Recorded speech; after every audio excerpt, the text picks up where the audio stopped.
এটা কি বাংলার মাছ? কত দাম আছে? 1350 টাকা। দাদা এই পাবদা কত করে, বড় পাবদা? 350। আর এটা? গুড মর্নিং এভরিওয়ান, আবার চলে এসেছি তোমাদের কাছে একটা নতুন ভিডিও নিয়ে। ঘুম ভাঙতেই সকাল সকাল বেরিয়ে পড়লাম বাইক নিয়ে পাতিপুকুর মাছ বাজারে। যতটা না মাছ খেতে ভালোবাসি, তার থেকে মাছ বাজার করতে আরও বেশি ভালো লাগে। গতকাল বৃষ্টির কারণে দমদম ওভারব্রিজের নিচে অনেক জল জমেছিল। জল পেরিয়ে কোনো মতে পৌঁছে গেলাম পাতিপুকুর মাছ বাজারের সামনে। আমার মতন মাছ বাজার করতে আর কার কার ভালো লাগে অবশ্যই কমেন্টে জানিও। পাতিপুকুর মাছ বাজারের ঠিক মেন গেটের সামনেই রয়েছে পার্কিংয়ের ব্যবস্থা। 10 টাকা প্রতি ঘন্টায় তোমরা বাইকও রাখতে পারবে, কোনো অসুবিধা হবে না। মেন গেট দিয়ে ভেতরে ঢুকতে না ঢুকতেই স্যাঁতস্যাঁতে পরিবেশ শুরু। বলি বন্ধু, আমরা তো বাঙালি, আমাদের কাছে স্যাঁতস্যাঁতে পরিবেশ কি আর কোনো ব্যাপার? কোনো অসুবিধা নেই। আশপাশ দেখতে দেখতে সোজা ঢুকে গেলাম মাছ বাজারের ভেতরে। কিন্তু আমি তো ব্যাগ আনিনি, এবার কি হবে? তাই 30 টাকা দিয়ে একটা বড় ব্যাগ আর 5খানা ছোটো প্যাকেট কিনে নিলাম। ব্যাগ কেনার পর থেকে শুরু হলো আমার মৎস্য অভিযান। আশপাশের চারিদিকে অনেক মাছ দেখছিলাম, অনেক ধরনের মাছ দেখছিলাম, যেগুলোর অর্ধেকের নামই আমি জানি না। অনেক ছোট থেকে বাজার করি, বাজার করতে ভালোও লাগে। তাই প্রথমে চলে গেলাম চিংড়ি দেখতে। আমি বাঙাল হলেও চিংড়ির প্রতি কিন্তু আমার একটা আলাদা টান আছে। দাদা এই চিংড়িগুলো কত করে? কত? 300 টাকা কেজি? ওইটাও কি সেম কোয়ালিটি?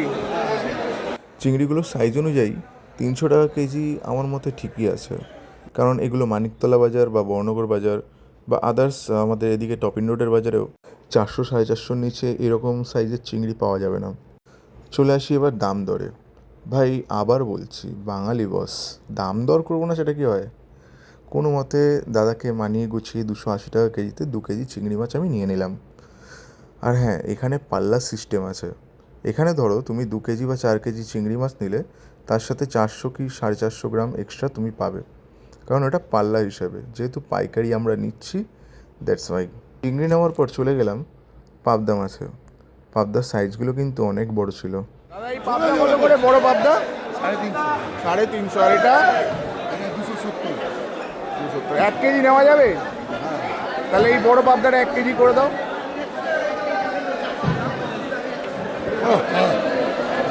ঝরে ঝরে পড়ছে।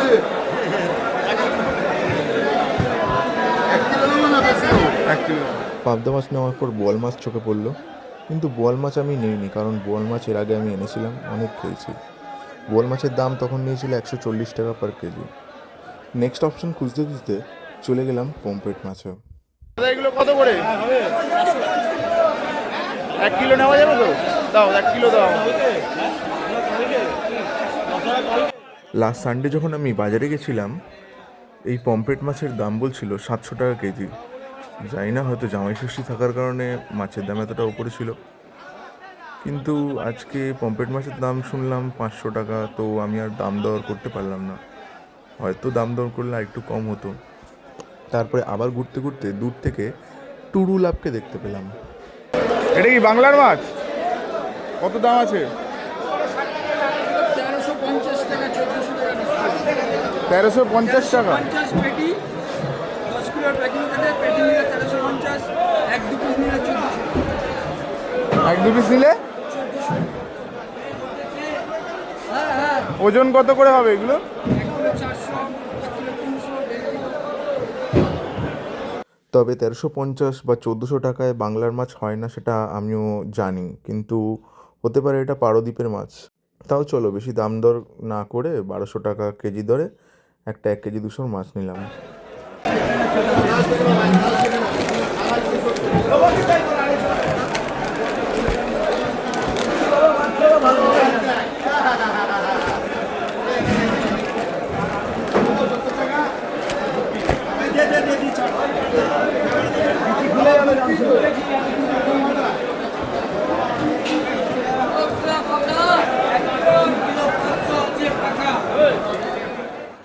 বাজার করতে এক্সপার্ট কোনো ব্যক্তি যদি এই ভিডিওটি দেখেন, তাহলে অবশ্যই আমাকে জানাবেন যে কোনো কিছু কি আমার এখানে ভুল হচ্ছে, বা কোনো কিছু চিনতে ভুল হচ্ছে, বা মাছ ধরুন ভালো খারাপ বুঝতে ভুল হচ্ছে, তাহলে অবশ্যই আমায় কমেন্ট করে জানাবেন।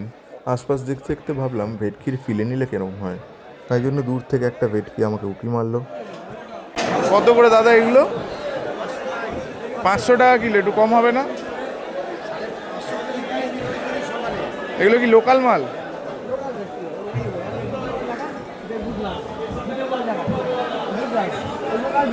এটা ওজন করো দেখি।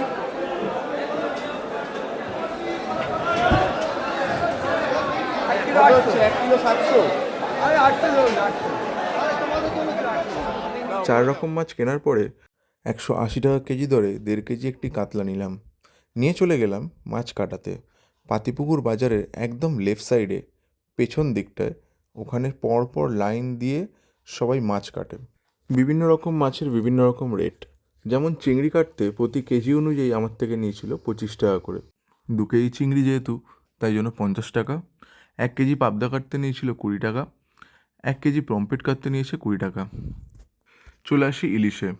ইলিশ যেহেতু আমার 1 কেজি 200 ওজন ছিল, তাই জন্য আমার থেকে নিয়েছিল 20 টাকা। যেহেতু 1 কেজিতে 20 টাকাই নেয়, তাই 200 ওজনের দামটা আর ধরেনি। ভিডিওতে ছেলেটি খুব সুন্দর করে মাছের আঁশ ছাড়িয়ে ইলিশ মাছের লেজাটায় খুব সুন্দর একটা ডিজাইন বানাচ্ছিল। যাই হোক, দেখে ভালোই লাগছিল। এক কথায় ইলিশ বলতে গেলে বাঙালির একটা মানে আবেগের ব্যাপার। ইলিশ মাছের শুধু তেল দিয়েও মানে পুরো ভাত খেয়ে নেওয়া যায়। আর এছাড়া যদি ইলিশের ভাপা হয় বা সর্ষে ইলিশ হয়, তাহলে তো কোনো কথাই নেই। যাই হোক, তো দাদা আমাদের ইলিশটি খুব ভালো করে সুন্দর পিস করে কেটে দিতে শুরু করলো। যদিও পিসটা একটু সরু সরু হয়ে গেছে, আমি ভিডিওটাতে মন দিয়ে রেখেছিলাম বলে ওনাকে বলতে ভুলে গেছি যে পিসটা একটু বড় রাখবে, আদারওয়াইজ মাছের ভেতরে যে তেলগুলো বা যে ডিমগুলো থাকবে সেগুলো বেরিয়ে যাবে। তো ঠিক আছে, কোনো অসুবিধা নেই, এই পিসও আমাদের চলবে। দেখতে দেখতে ইলিশ মাছ কাটাও হয়ে গেল। জাস্ট ইলিশের পিসগুলো দেখো, যদিও একটু সরু সরু লাগছে, কিন্তু মাছটা খুবই ভালো ছিল। চলে আসি এবার ভেটকির ফিলেতে। যে ভেটকি মাছটা নিয়েছিলাম সেটার ওজন ছিল 1 কেজি 1 কেজি 800। তো যেই দাদা আমাদের মাছ কাটছিলেন উনিই ভেটকির ফিলে আবার কাটতে শুরু করলেন। মানে ভেটকিটাকে আমি বলেছিলাম দিয়ে যে এটা আমার ফিলে পিস হবে, লাইক আমি ফিশ ফ্রাই খাবো।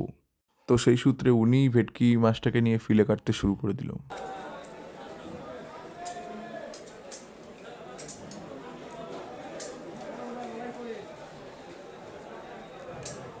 তবে ফিলে কাটার চার্জটা আমি বলি, এখানে উনি ফিলে কাটার চার্জ নিয়েছিল আমার থেকে 20 টাকা পার কেজি।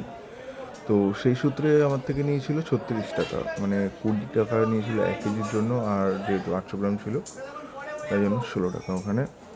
তো টোটাল আমার থেকে 36 টাকা নিয়েছিল ভেটকি মাছের পুরো ফিলে কাটার জন্য।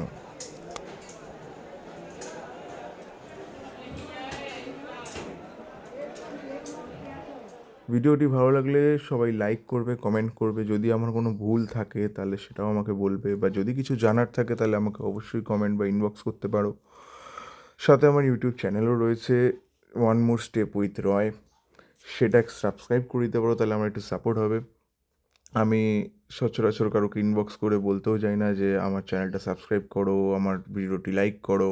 দেখো, আমার তো সেরকম কোনো এক্সপিরিয়েন্স নেই, তো উৎসাহ পেলে নিশ্চয়ই আরও অন্য রকম ভিডিও আসবে। আমি অনেক জায়গায় ট্রাভেল করি, অনেক জায়গায় ডেলি লাইফ আমি যাই, অনেক রকম অ্যাক্টিভিটিস বলতে গেলে থাকেই। তো সেই সমস্ত জিনিসও আমি তাহলে তুলে ধরতে পারবো ভিডিওর মাধ্যমে। তো আমি এই সমস্ত ব্যাপারে একদমই নতুন, আমি এর আগে তো কখনো করিনি। এই ইন্টারেস্টিং জিনিসগুলো জানার আছে, বা ইন্টারেস্টিং জিনিসগুলো অনেকে যারা জানে না তারা দেখলে হয়তো ইন্টারেস্ট পাবে। তো যারা ঘুরতে ভালোবাসো বা খেতে ভালোবাসো, তারা অবশ্যই আমার ভিডিওতে একবার এলে কিছু না কিছু নিশ্চয়ই নতুন কিছু জানতে পারবে। বা আমি এমনই কিছু বলার চেষ্টা করব যেগুলো অনেকে জানা দরকার আছে। তো আজকের ভিডিওটা এত অবধি এখানেই, দেখা হচ্ছে পরের ভিডিওতে। ধন্যবাদ।